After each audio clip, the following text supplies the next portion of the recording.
Hello again guys and good day. So nakikita nyo guys, naka-standby na naman tayo dito sa engine control room.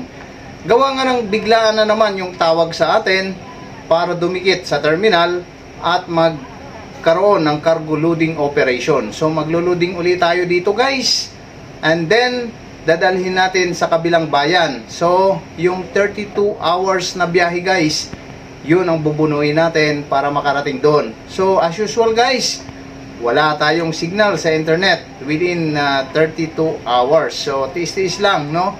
Pahinga, tulog pag walang signal.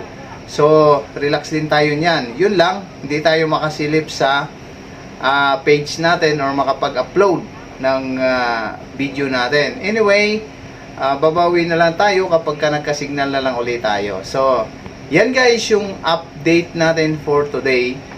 At ito ang situation natin ngayon didikit sa terminal. God bless everyone. Bye-bye.